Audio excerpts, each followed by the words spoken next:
Well, we're live now, but nobody in here yet. We can wait. We can, I guess, chat a couple minutes. Oh, there we go. One person Gary at just least. popped in. Yeah, we can just start talking.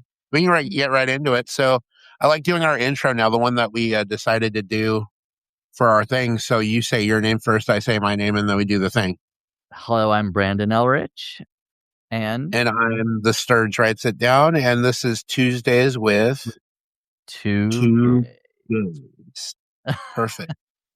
I like that.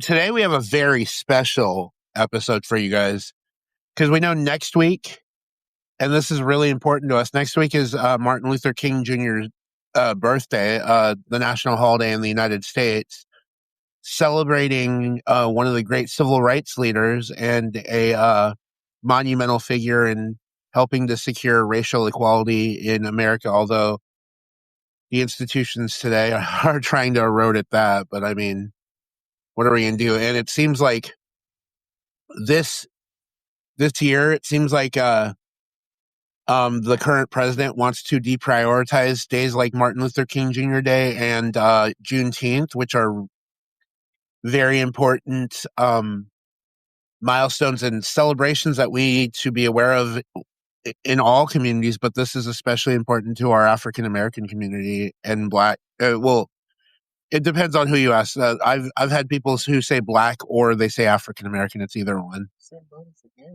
Yeah, same boat as the gays. But there is some intersectionality between our communities, especially Black queer people, Black trans people, Black gay people. I mean, we've got a lot.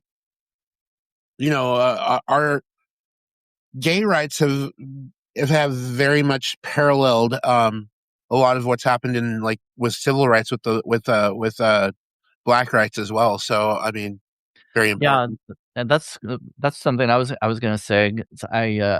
I've lived in a couple different places. Right now, where I'm at, there's not a whole lot of diversity, but Black culture, yeah. I lived in an area where it was a little more diverse. There were more Black people around. I've been friends with a lot of Black people, and I kind of feel like there's a commonality in some ways because we're both kind of marginalized um, communities. Well, you for being gay and me for being brown and gay, yeah. Yeah, And like I don't necessarily put myself in the people of color category, but I am. Like if you actually, because if you look at me, you see me, and I'm not white, so it's like yeah, automatically to a white person, it's like I'm a person of color.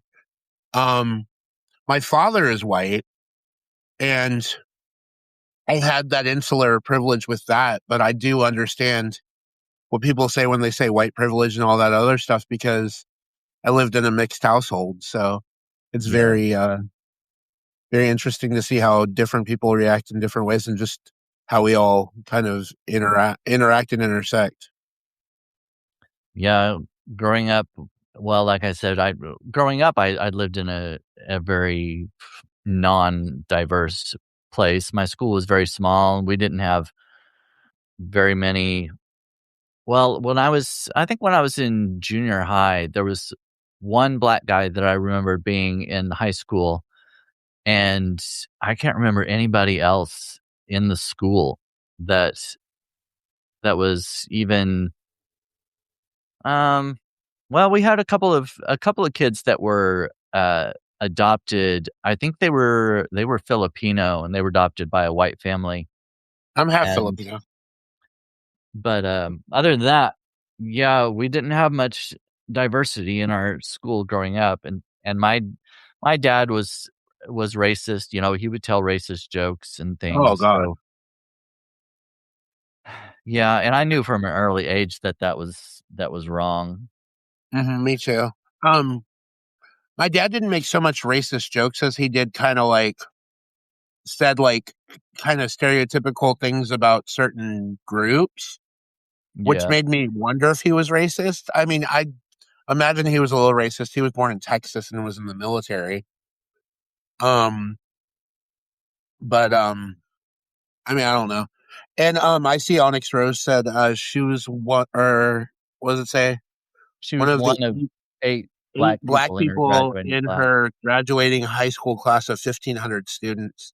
Wow. Well, you guys both, in terms of where you were, majority white, but I grew up in California, which, especially in Sacramento, there's a large Asian population in California. And there's also a large, well, not a large black population, but I had more than 8 black students in my class. Like, I have people that I went from kindergarten through 12th through, a lot of the black kids, and they were with me the whole time, and I would say at least 12, just that core group, but more than 12 in the whole school. Out of like 1,000 students, we probably had like 200 black kids. Oh, yeah. You know, it was a lot more racially diverse where I was. Asians, Russians, black people. I mean, all across the board. There was, I would say 70. My school officially released a thing that said there are 73 different languages that are other than English spoken at the house as a first language for the students at my school. So we were from all over the place. So Yeah. I guess I was lucky in that respect that I got that cultural diversity early on, and that I mean, being in a multicultural environment and interacting with different people from different backgrounds and different ways of life, it didn't really. I was already exposed to like a better, like a more rounded worldview early on. Yeah. Onyx Rose said the first high school she went to was 70% black, an army base. And Was this that's in Germany or was this in the U.S.? Because I know a lot of the overseas army bases too have a lot of black people that live on the U.S. army bases. right. Yeah. Well, she was talking about Georgia, but I don't know. Yeah. Southern Oh, Southern Georgia. Georgia, Yeah. like near like what is it, Savannah? Earlier she said East Cobb, Atlanta, Georgia, and Marietta. Oh, Korea. Yep, Oh, and Korea has it too. Hmm. Okay. Anyway, I mean, it's nice that we're engaging, but we did have a topic for today's thing, and we were getting into it a little bit, talking about cultural diversity, the legacy of Dr. King. And I made Brandon watch a movie that I've also watched as well called Rustin, which was about a gay black man who was a pivotal leader in the civil rights movement. I do want to make a brief mention of one prominent black trans woman, not related to that part of it, but she was monumental in the Stonewall riots, Marsha P. Johnson. oh I yeah. mean, I say her name, like she was instrumental in the movement. So I just wanted to bring that up. But let's go ahead and keep going. Yeah, I'd never heard of the movie, and you mentioned it to me, and I'd never heard of Rustin. I can't Byard remember Rustin. what was his first name again? Byard. Byard. Okay. Mhm. And when Or I it looked it might have up, been Bayard, but the way I've heard yeah, it, I think it's like Bain. I say Byard. I don't know why, because that's how it looks to me. I know it's probably Bayard from what I remember from the movie, but I always said it that way. Yeah. But I had never heard of it. I'd never heard of him. I hadn't heard of the movie, and then when I looked it up, it was on, Netflix, and the on the preview, it showed, Barack Obama kind of introducing it and, Hmm. talking a little bit about Bayard Rustin, and Yeah, Bayard. Well, I mean, the way I say it, you know, oh, well, I I mean, think it's I cultural. I can't remember. I don't know, I can't remember It how is they say it. Bayard. I'm being weird. No, it's it's fine. But, anyway, when I watched the preview, it was, Barack Obama introducing the movie, but then, I didn't see that, like, when I actually clicked on the movie to play it, I didn't see that clip. I was kinda hoping I'd see him the full version of that whatever that speech was or that introduction, but Yeah. anyway, Barack Obama and Michelle were the executive producers of it, which I also found interesting. I don't know if I'm not familiar if they've produced, other movies or not, but I I thought it was, um, I thought it was cool that they chose to do this one, Well, I and, mean, thinking about the Obama's own legacy being like Obama being the first black president of the United States. I mean, that's a big yeah, deal. Like yeah, being a pioneer. yeah, and he actually, um, oh, I can't remember the name of the bill that he passed. It was back when Matthew Shepard was murdered, um, and they, uh, they were trying to get the law updated, the hate crime law updated, Yeah. and it took years for it to actually happen, but he was the one who actually put it into law. Matthew Shepard and James Byrd Yeah, Jr. Hate Crimes Prevention Act in right. 2009, October Yeah, 22nd, signed into law on October 28th as a rider to the National Defense Authorization Act of 2010. It was a response to the murders of Matthew Shepard and James Byrd Jr., an African American man who was murdered by three men, two of which whom were avowed white supremacists in Jasper, Texas, on yeah. June 7th, 1998. Yeah, the murders both happened in the same year, and both families were there with, President Obama when he signed the bill into law, and, so that was kind of cool. It was kind of a blending of, you know, discrimination against both blacks Against and African gays. American, yeah, against black people and against gay people. Yeah. Hmm. So it makes sense that he, I guess, produced this movie, which was about a gay black man. I would hope at some point that that we get some sort of protection and extension to our trans brothers and sisters that Yeah, is more substantive than what we currently have in place, because I feel like trans people are being the most affected at this point in terms of violence and discrimination. yeah, yeah. Um, it's it's just crazy. I don't know. People, I don't understand the the vitriol, the hatred that people have toward other humans. Why they have to insert themselves in other people's lives and try to hurt them. There was some crazy law I heard recently that some state tried to pass about it was an anti-trans bill for sports, and that's how they're really trying to target it at this point, where they said, I don't remember where it was, it might have been Texas, where they said they were going to check the genitals Ugh, of each student athlete that or whatever, like in the sport. I'm like, you guys are all okay with pulling down like somebody's pants just to check if they have what kind of like stuff they have down there? Like, what's wrong with you? yeah, Like, you talk about protecting kids and you talk about all this bullshit that you're not even really believing in. You're a hypocrite, and you want to. It's sickening. It's just sickening. Like, why are we talking about violating kids' privacy and doing that to them just for make sure they're not a man or a woman in a sport designed for whatever. And it's like, what the hell? Like, that's not. It just shouldn't even matter. All right, Mike. Exactly. Yeah, it's perverse. That's what Ted was saying. It's definitely perverse. I can't deal with it. All right. Well, yeah. uh, I got myself worked up. Okay, so what are some of the highlights you remember from the movie that kind of impacted, like, or like that stayed with you after? Um, well, the fact that part of it, I mean, I don't know how many spoilers to give away. I mean, it's a true story, so I guess you can't really give away spoilers No, because you it's can't spoil it. You can't yeah. spoil a true story. But Come on. at first, the well, kind of part of it was like the NAACP and other people in the black community kind of shunning one of their own.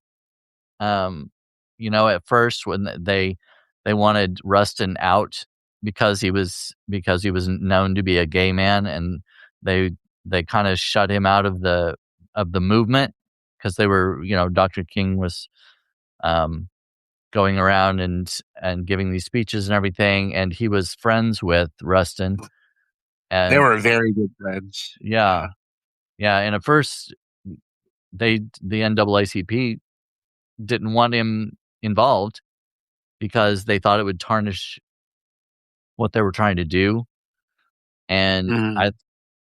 I don't know. It kind of reminds me of some of what's happening today in some respects, the way some people within the gay community kind of attack each other or kind of throw trans people under the bus or whatever. And Mhm. instead, we should all be banding together to show more support and be stronger together instead of We all need to splitting be this up. Marsha P. Johnson. We all need to be Marsha P. Johnson at this point and fight the Yeah. powers that be.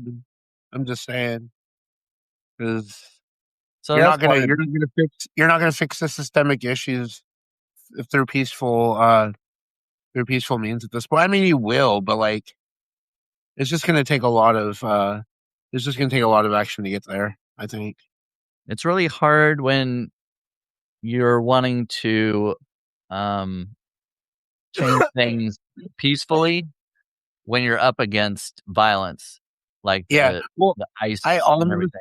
I almost advocated violence just now, and I'm like, wait a second, I need to rein that back in a little bit. I am like a lot, so what Bayard Rustin had told his friend King about nonviolent resistance and what Gandhi had been doing in India and adopting that in the movement, I Yeah, think that was really important to the power of the civil rights movement and what Dr. King was trying to do. It's like they'll spray us with these high powered hoses. I mean, we're not just going to take it, but we're at the same time we're gonna rise above that. We're not gonna fight them back with violence necessarily. yeah, And I've yeah. Gandhi and King. I mean, those two in terms of nonviolence, like that's something I've kind of tried to incorporate into my own life. I don't like to confront injustice with violence necessarily, but I also do see the value in you know I mean, actively fighting the system. Like it's so messed up right now.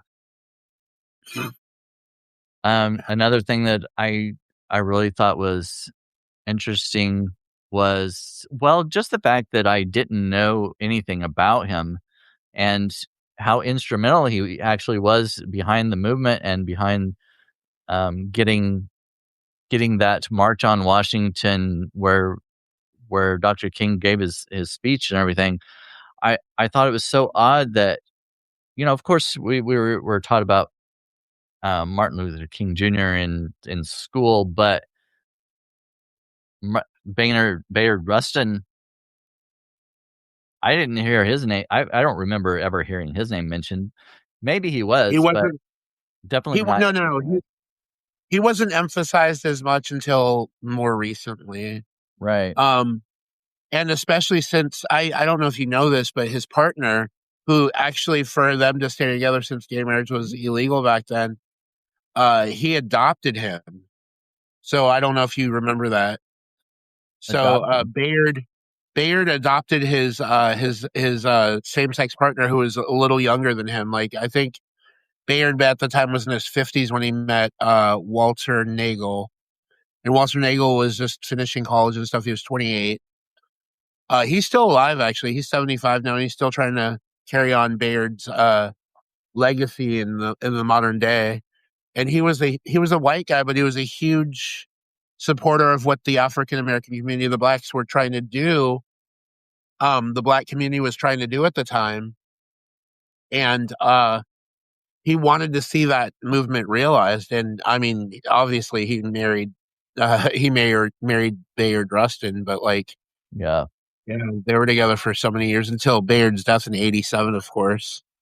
Yeah, when I read that, him dying in '87, I was kind of surprised, especially after Martin Luther King Jr. was assassinated. I kind of assumed that at the end of the movie, I would see a statistic saying that Bayard was assassinated too or something, but I didn't know lived all the way up until '87. 1987, yeah. So Ted's telling us he was so Walter Nagel was at the dedication of Bayard Rustin High School in Westchester, Pennsylvania.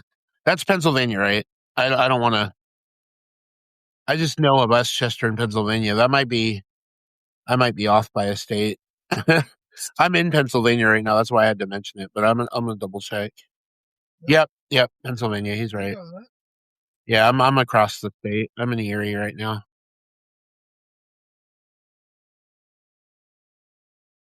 Oh yeah, somewhere close to Philly, I think.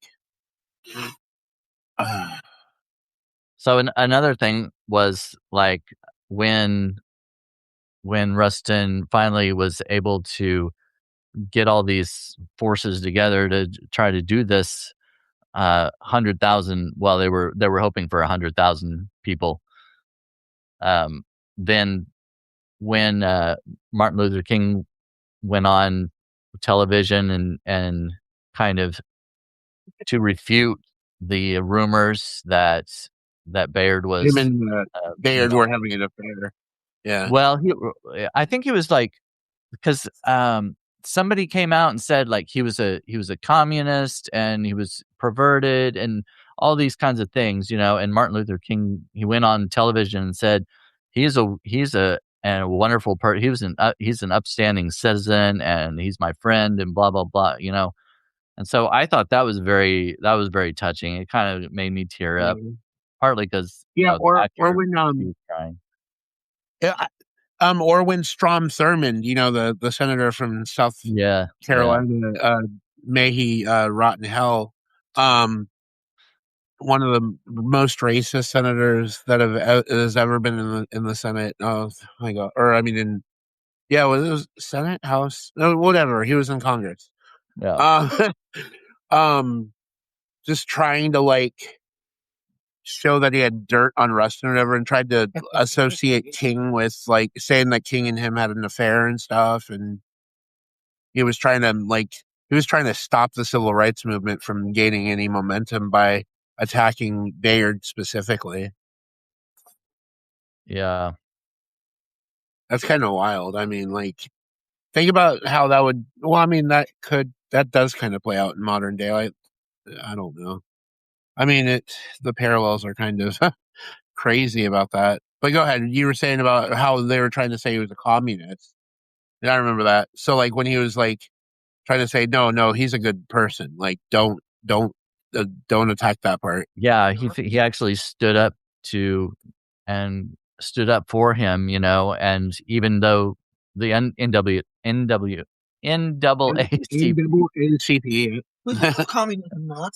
they were still kind of, Michael. not really And wanting to bring him into the whole project and everything, but I think it was awesome that Martin Luther King Jr.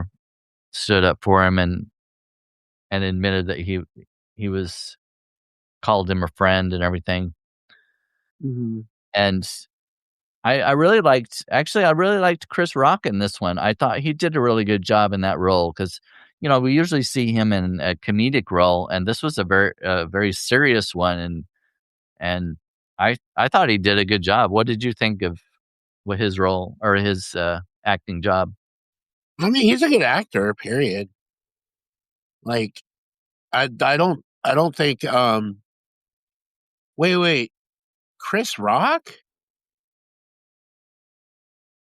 Oh yeah, duh. I'm so stupid. He played I the think what no, was it? I know. President or the head of the NAACP? No, I know. I'm like he just blended into that so well, and I know I saw him. I just oh my god, I'm so stupid. Um, no, it's because I'm thinking Chris Rock didn't play Bayard. Coleman Domingo did. I'm like, what the hell? I'm like Oh thinking yeah, about it for a no, second. yeah, Oh I yeah, don't yeah, think so. No, I thought that's what you meant. I'm like, wait a second, that those two don't look alike. What the hell? But yeah, no, Chris Chris Rock in the role as the leader of the NAACP. That was pretty good. Like Yeah. he has some acting chops. Like people don't know this about him, but like so if you watch any of the other movies that aren't like as comedic as like the ones that he's famous for, you can see his range. I don't know. I don't remember a serious role that I've seen him in. There was a movie where he dies and comes back, but he comes back in a different body. It's a well, I mean, it's still a little comedic, but it's a little more dark, more serious. He comes back as an old rich white guy. Um, I'm trying to remember the name of the movie. If anybody in the comments knows this Oh, one, they can let that me sounds a know. little familiar, actually. I didn't see that one, but I did. I was that was good. I cried a little bit in that movie. That was kind of that made me think too. I'm like, what in the hell was I thinking? I'm like, wait a second, Chris Rock, so because like he's supposed to be. I think he's supposed to be like a little bit older in that movie. yeah, right. You could tell, like, with the gray in his hair and his beard that That's yeah. what it was. It's like I don't know. Sometimes I think people there are actors that kind of look like him that aren't him necessarily, but he does have Oh, yeah. those distinctive eyes, and that's really what it like what would should have stood out for me in that. Well, It's like it's yeah, kinda hard to recognize him too because of the seriousness. I mean, he was kind of angry most of the time in that movie and, like, going after Rustin and everything, yeah, and you don't see him in that kind of light usually. yeah. He's always No, I mean smiling like and you would happy. think something like Chris Rock would stand out to me, but like I think his acting was so good, he was just more sublime. So what are But some things Coleman that Domingo's role, I mean, I said his name right, Coleman Domingo, the main guy. I mean, yeah.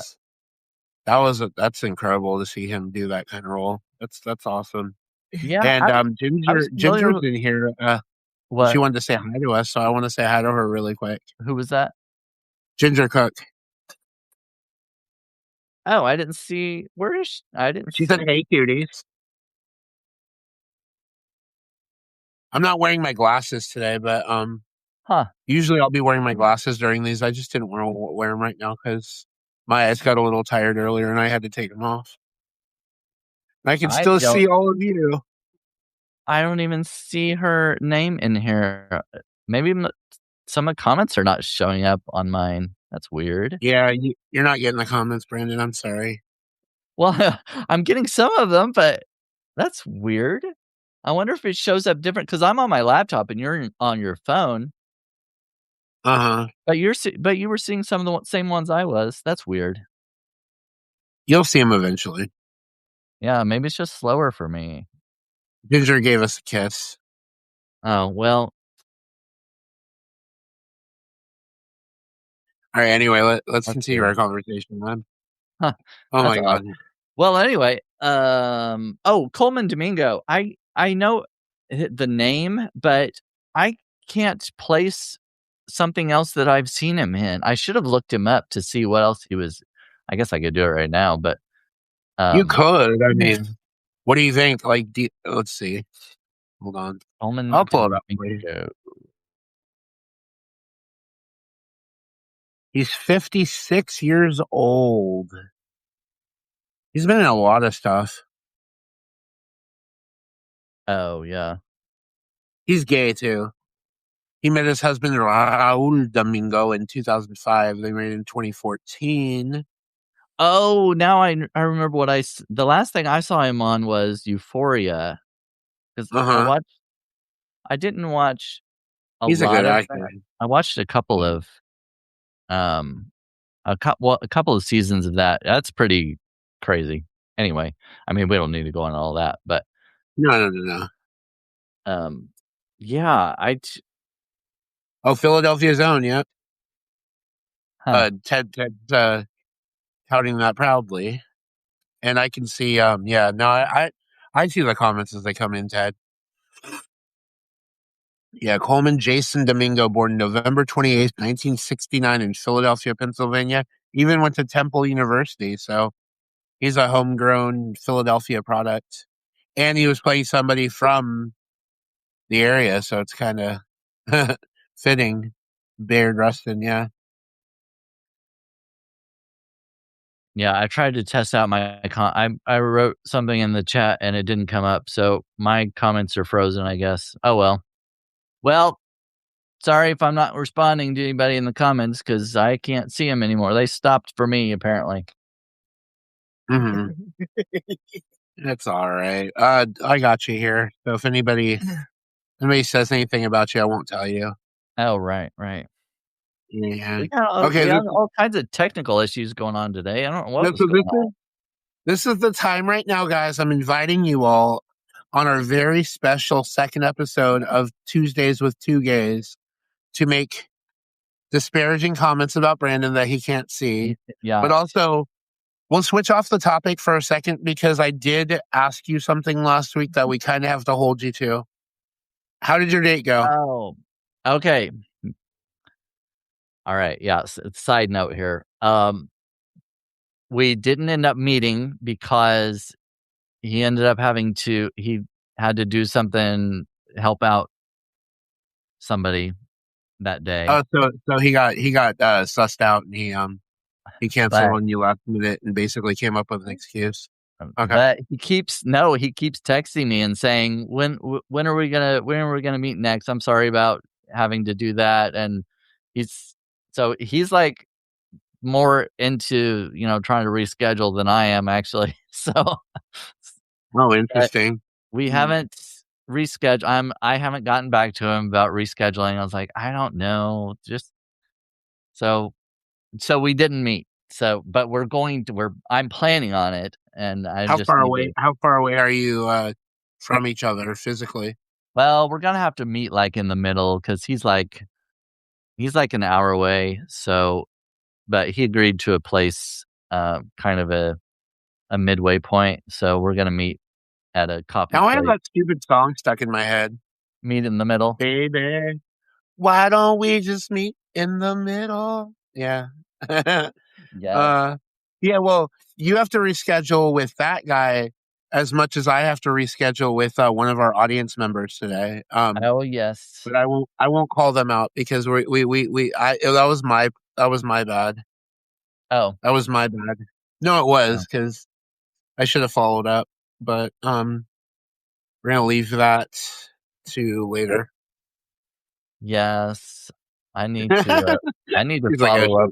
I need to follow up with one of these people also and do another live. So is it the same person? Is it the same person? It could be the same person. Yeah, I think so. I think it's the same person. Maybe all three of us should do one together. I think that would be more fun. Because I think you, me, we could do and that. this person in the audience right now would totally have a great time just chatting it up and shooting the crap and having fun with something. And we can even come up with a topic, but then like go off topic like we always do because of our ADHD or whatever. Yeah, I don't think I ever stay on any kind of topic. Well, it depends on who it's with, I guess. You guys are all over me today. We are. Yeah. We are. It's this person definitely is telling on themselves though. Yeah. See, I wasn't going to say anything. Well, I wasn't going to say anything either. So anyway, back to Rustin. What are some things that kind of struck you in the movie, or what stands out in that one? Okay, so basically, like for me, the thing that like really impacted me the most is just initially the fact that like how hard it was for Dr. King to push him aside. Like, oh yeah, yeah, for a little bit, because like he was such an influence on the movement. Like it just felt like to me, like I was a little heartbroken when Rustin couldn't be as involved as he wanted to be, especially as he was the one who was driving all the ideas. Like it felt like almost like a betrayal, but at the same time, I understand why on the optics. But then like King coming back and stepping up for him and then moving forward with it, even though they did disagree on some things, especially the war. Like Bayard didn't want to focus so much on the anti-war stuff as he did want like helping poor people. And at the time it's weird. Well, I mean it's not weird because I think about this and the Democrats are still I hate to say it because I'm a registered Democrat, but warmongers, like they did not like that Dr. King was speaking out against the war because they were in support of the war at the time. And even though they were the ones who came up with the Civil Rights Act, like that still doesn't erase some of that stain there, Yeah. you know? I mean, is that something that you felt was a big impact on the in the movie? I didn't think about that part of it, actually. I Hmm. it didn't that's not something that registered for me, Really? but it was well, the part about him having to push him aside, yeah, because especially when I saw when he went to visit later, um Yeah. well, no, well, first, when he took the letter of resignation Yeah. to the meeting and he thought that they were going to reject his resignation, and they ended up Yeah. accepting it, and you Accepting could it. see it in Yeah. his 'Cause he had face. to He write was that. like He had to write the letter to them. Yeah. yeah, you could see the dejection in his face as he's like, "I can't believe my friend just" Just accepted it and pushed me out of the movement, yeah, especially for as much as I've contributed to it. yeah. And then, of course, when he went to visit, King's home and the interaction with his wife and kids and everything, you could tell that they had been close, and I'm sure that really hurt for him to have that separation for so long. Yeah, I realized too because I've a lot of what I'm remembering too is from what I've actually studied about Rustin. Because later on, he did end up getting on board with King and supporting the anti-war stuff, but I think he felt like the focus was more on helping poor people and helping the movement move forward. Um, and I feel like the movie kind of glazed over that fact a little bit, which is why I think it didn't really register with you. Oh, But I yeah, think I'm maybe. mixing in what I know about the contextual knowledge of it, ver along with what the movie portrayed, because the movie, of course, for cinematic effect, the movie's not gonna glaze on certain facts at the time because then it's gonna yeah, you know what I'm saying. I don't Yeah, have to that may over be true. Well, I was just kinda believing you because I Oh, was like, Onyx Rose is "Well, I back! could've" Huh? Onyx Rose is back. Oh, shit, I just gave everybody a really, really, really close up. No, I was like, because sometimes I might miss things in movies, I focus on other things, so I was like, "Oh, well, maybe I missed that part." Hey. Yeah, so basically what we've been talking about, while Onyx Rose was gone, just to catch her up a little bit because I know she was gone for, like, maybe a half hour, we were, oh, hi, Henrik. We were talking about, well, I mean, you go ahead, Brandon. We were talking about the movie for a little bit, the Bayard Rustin, um, Oh, yeah, just basically talking about the different things that we picked up from the movie. yeah, things that we felt were impactful to us during the movie, and And I especially I kind of mixed in my contextual knowledge, the previous knowledge I already had before I watched the movie with what actually happened in the movie because some of the things they did kind of allude to, but they kind of glazed over them. But Bayard Rustin, as the activist he was in real life, especially later on when he was more of an instrumental factor in the gay rights movement in the '80s, especially after he had adopted his partner Walter Nagel. Yeah, yeah, yeah. I do remember all these names. Um, he so he was got that really the into that. sorry, was that the same one in the movie? The young guy that played The white guy, yeah. yeah, okay, okay. I didn't know if it was the same one or if there was, like, a different one later. Mhm. I couldn't remember his name. I'm terrible with names, so I couldn't remember his character's That's name all in right. the or his real name, not character, I guess, but whatever. You know what I mean. Yeah, no, no, I know what you mean. Oh my god, I know. Sorry. Yeah, that's so interesting that he actually adopted him and then ended up marrying him later. I know. That's weird. I mean, not weird, but I mean, sometimes Oh, you wait, gotta do no, what you gotta oh, do. that wasn't him? Oh, I don't know. Oh, it was an end of film mention. Oh, Who was it in the movie then? Okay, I'm not even gonna look because I can't remember now. I can't remember names either. Sometimes. Are you gonna look? You're gonna check to see what the name of the character in the movie was that he was. I'm gonna look now because I'm terrible with remembering names.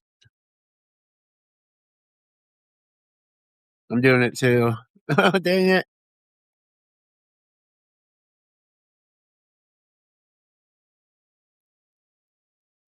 My own partner is over here blowing me kisses. Oh, what Okay, was so in there were that? two guys. It was Elias Taylor, played by Johnny Ramey, and Tom Kahn, another activist who worked closely with Rustin for many years. So he had a few. Yeah, that's right. He had a few boyfriends before he met his partner, but he did not appear in the movie because they didn't meet until 1977, long after the events in the movie had actually played out. But no, Oh, all I remember is from the actual movie itself. I do remember the after forward, like where they said that he married his partner or whatever, but he adopted him as well because, yeah, the whole thing. A lot of before gay marriage was like legal to keep themselves in each other's lives. Sometimes they would same sex adopt, like they would just adopt their partner, especially if they're younger, to be able to have legal like access to them. yeah, I You never can knew have that. them. I don't think I've ever heard that before. It's very interesting. Yeah. Huh. Um. Yeah. I mean, I don't know. I was gonna say, I was gonna make a joke here. I was gonna say, well, I know marriage is legal now, but I don't know if me and Mike necessarily want to get married. But if I think about it, I go this route because I'm 6 years older than him. I could adopt him. Could I be your daddy, Michael? He's looking at me. Yeah, that that puts a whole new spin on the term daddy.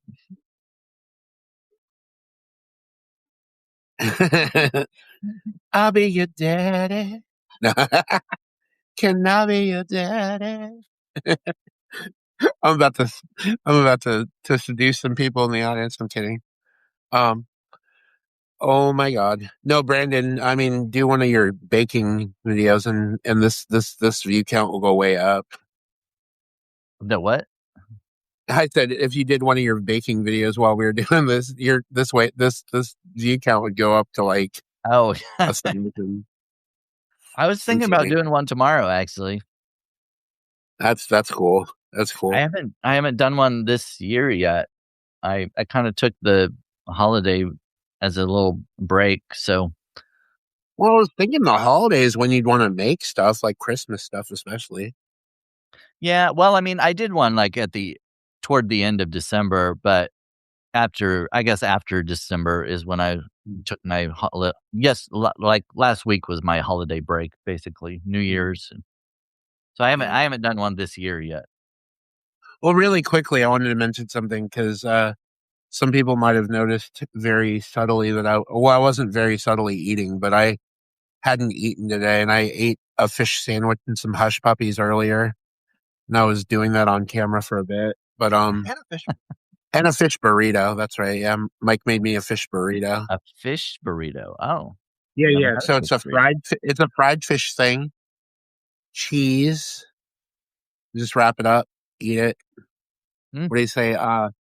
He will do my recipe for Danish soon. Oh, you're gonna do a Danish recipe? Oh, well, Henrik yeah, is that Henrik? He sent me a recipe Yeah. for Is it oh god, rugbrød med fleur? Am I saying uh, rugbrød med fleur? I think I'm saying it. sure, I might sure, not be close. maybe. It could be, I don't know. I'm Maybe. I'm not even close. I mean, my Danish pronunciation when I was learning the language isn't that great. I mean, Henrik said to call me out a few times, Oh, yeah, I'm sure butchering he some Danish words. yeah, My Norwegian's a lot better. Oh, wienerbrød. it's It's wienerbrød. so Oh, he didn't. Well, yeah. Oh, he didn't put the He wants title you on to it, actually. he wants you to put wiener in bread. Wiener Wiener Schnitzel. bread. Wiener bread. Wiener Brot. Wiener Brot. Well, Yeah, no, well, he wants tomorrow you to I'm take buns. Hold on, he wants you to take buns and stick a wiener in it. Are we still talking about baking? Maybe. I'm not doing it tomorrow, I though. want Ginger Cook to chime in really quick. You what? This is the perfect time for her to interject. Who? Ginger Cook. Ginger. Oh, I can't see anything. I tried to put a comment out there. I don't know if anybody saw it or not. What did it say? That I can't see comments. Oh. I can't see comments. Okay, I just sent it. Did you see it? Yes. Oh, you did? Mm-hmm. Well, I guess I I can can see comments and you can't. Mm. I can Oh talk, well, but I mean, I can't see them. you haven't been seeing what Onyx Rose has been saying about you in the comments. I do I know. encouraged her and everyone else to say bad things about you since you can't see them. Well, I know her, and I don't think she's doing that.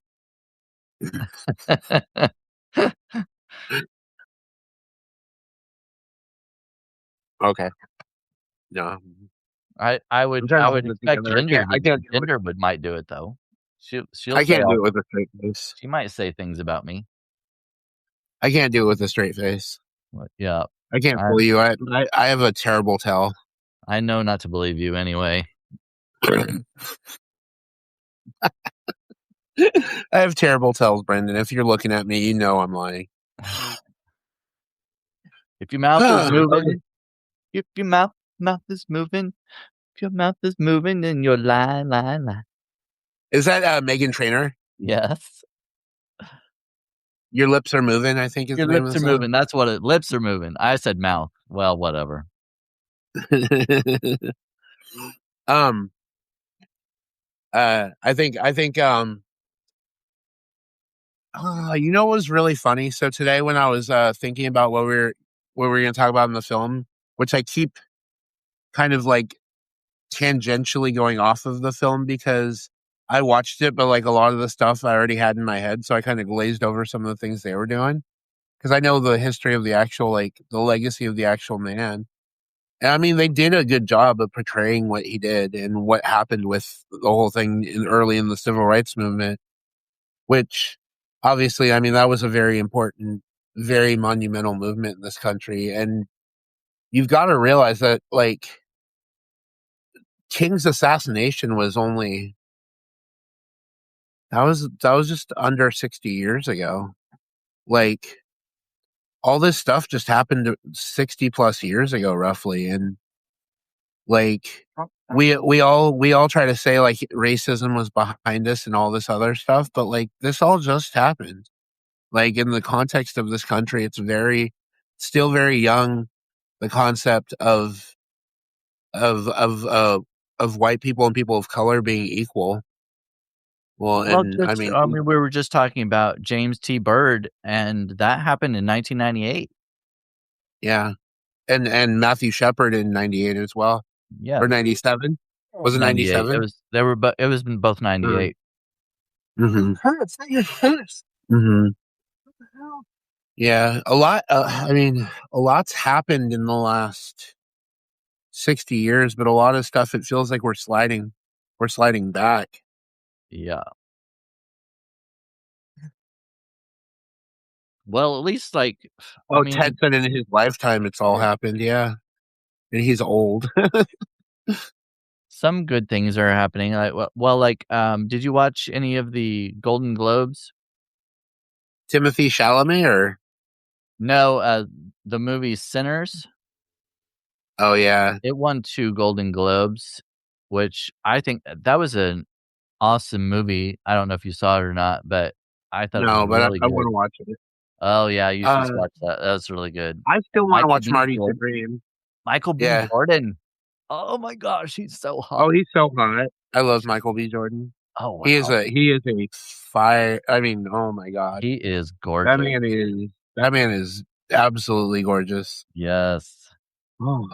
Well, okay, so here's the thing. So I'm a huge Timothée Chalamet fan as well. So Marty Yeah. Supreme is a must watch on this movie. Like I have to watch Marty Supreme. Like Yeah, I I heard haven't it's seen that really one. good. He's really good in that role, and it's a table tennis movie. I mean, and just the range he shows. I think I've heard people talk about it, and I'm like, I really want to see that movie because I've watched almost everything he's in. So, Oh, and yeah. yes, Onyx Rose, I agree. He is beautiful. Michael B. Jordan, he is. Oh, Yeah. yes. Oh, and he's got such a nice body. I remember Michael B. Jordan. What's the movie I remember him in that caught me onto him early on? I actually watched this movie in Oakland. No, it wasn't in Oakland. There are movies I've watched in Oakland for the premiere, but this one I watched in Sacramento. But it was the writer of this movie was from Sacramento State University, but he was writing about the killing of Oscar Grant at Fruitvale Station in Oakland, which was a very it seemed racially charged at the time because these were white officers. It was New Year's Eve. Oscar Grant was drunk on the train and they ended his life. And this was an African American. This was a black man in Oakland getting killed by the police. So, I mean, this was a big deal. Fruitvale Station was written by Ryan Coogler, who's he's a bigger producer. I think at the time he was still up and coming, but he's a Sac State graduate, which was actually the school I went to. Um, and oh my God, Fruitvale Station. I watched that premiere weekend, and Michael B. Jordan played Oscar Grant. Oh my God, that movie that made me cry. I don't know That that made me one. cry. You've got to watch that one. Oh my God, that was a young Michael B. Jordan. Well, the first time I saw him was in the show Parenthood. He had a recurring role. He played the boyfriend of one of the daughters. It was just I think they were in college. They were just out of high school, so he was pretty young then. And I guess I mean I'm Yeah. sure that must have been like one of his first roles. But then I of was course wondering. Mhm. Black Panther. Okay. hmm Yeah. Oh, obviously. Yeah, But I didn't I didn't see the boxing one that he was in. That wasn't that Creed. oh yeah, that was Creed. That was a pretty good movie. You know what's funny about it? So I was just thinking about this. So Ryan Coogler actually produced Fruitvale Station, Creed, Black Panther. I knew this one. That was his big one. Black Panther, Wakanda Forever, and Sinners. So all these movies we've been talking about Oh, right here, that's all Ryan Coogler. So I if didn't you know like that. movies directed by Ryan Coogler, no, I knew the one about Black Panther. I was leading up to Black Panther on that one. But Fruitvale Station, you've got to see that. That was his premiere. And like I said, he's a Sacramento kid, which it says he's from Oakland originally, but he went to school in Sacramento. Um and that's where I got introduced to him was that first movie he did, and now he's big, he's a huge producer because he was the one who produced Black Panther, Sinners, and all these movies that are getting acclaimed now. He's a good producer. Yeah, those are some good ones. Yeah, yeah. And did you know that this year they are scheduled to begin filming Black Panther 3, Shadows of Wakanda? I heard that. Yeah. I haven't seen the last one because I don't have Disney Plus, and that's where all the Marvel stuff Mhm. is now. So I haven't kept up with all that. There's Have so you many seen Black Marvel. Panther?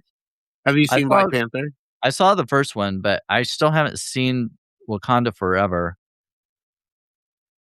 You got to catch up. I know. I wanted to do the Wakanda salute, but I'm a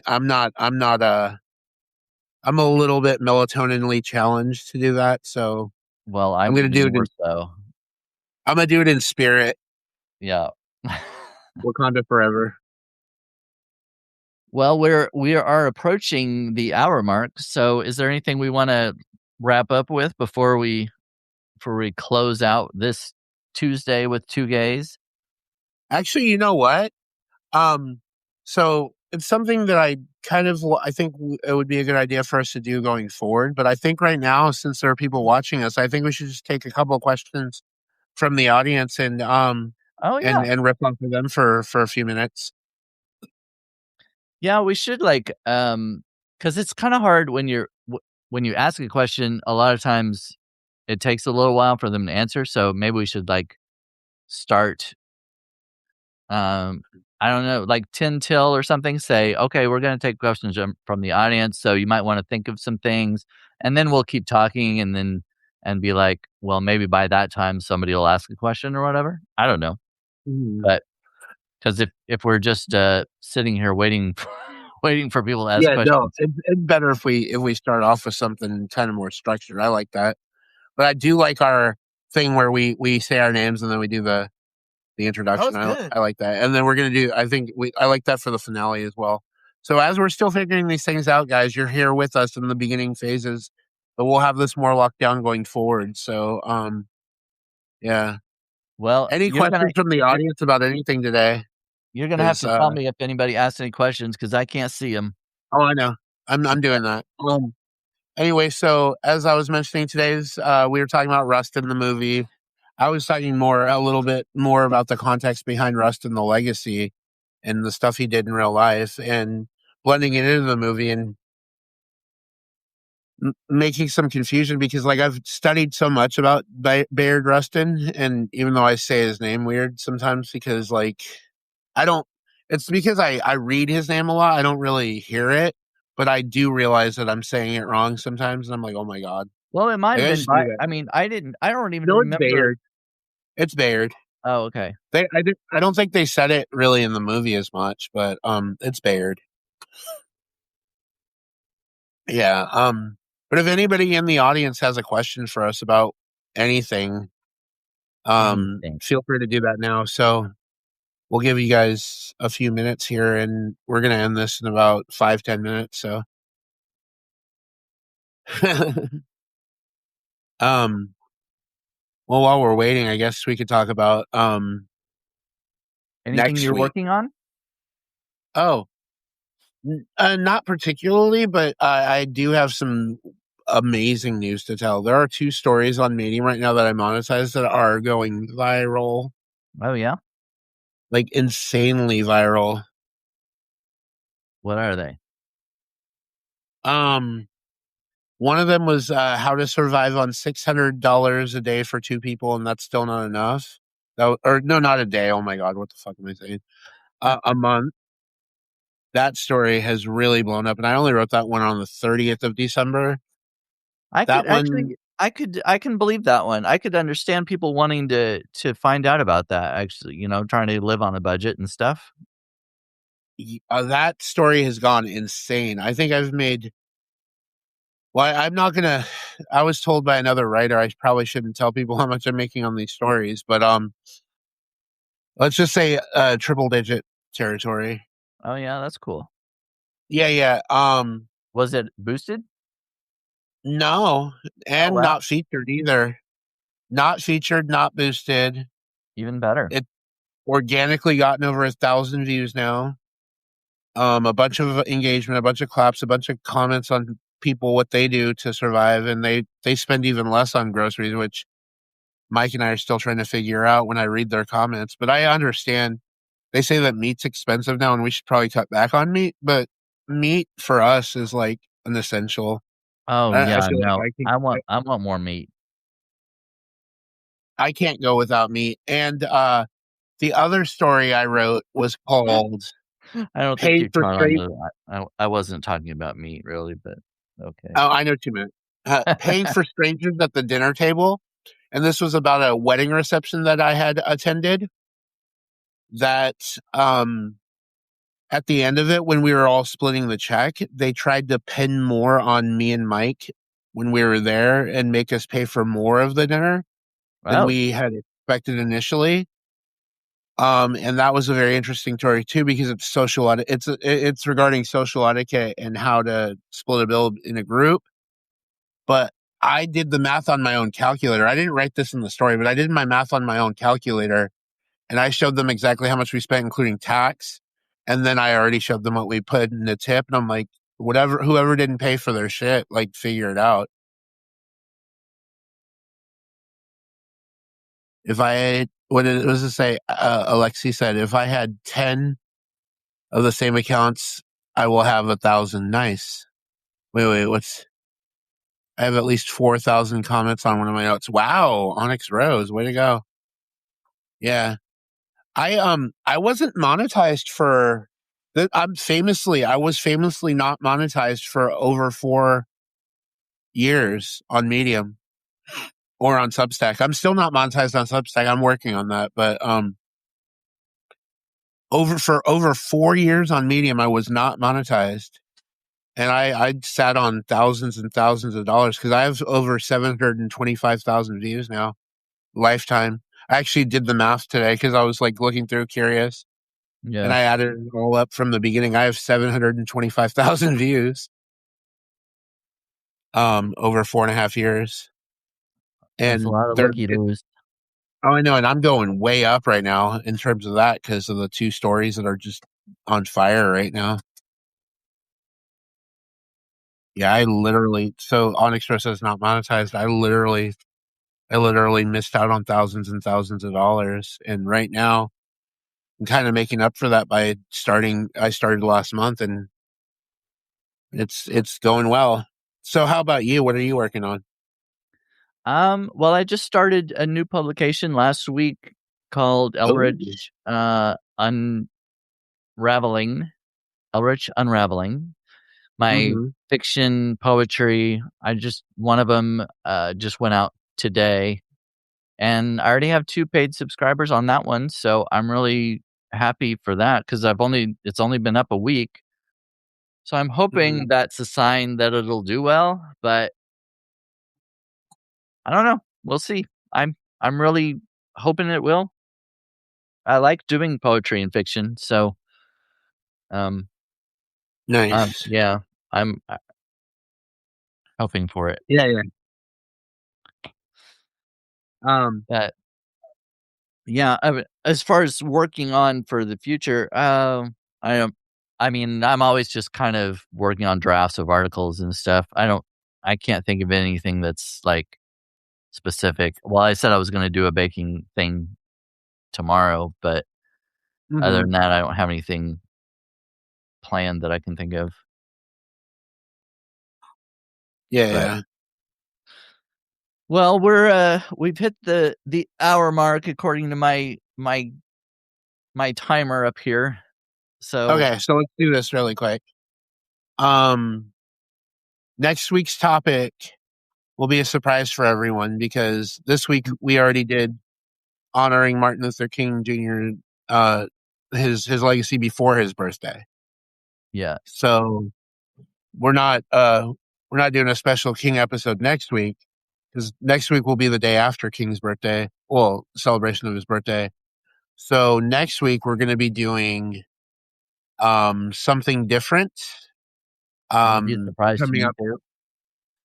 No, we're coming up with it together, obviously. Oh, But okay, okay. this is just gonna be a quick discussion sometime in the week, maybe even right after this, and we'll come up with a with an episode for episode 3. We'll definitely have figured out the technical issues by then, so we won't be Yeah. starting so late. Um, I'll try not to give everybody these super close zooms on my face, although that might get us more views.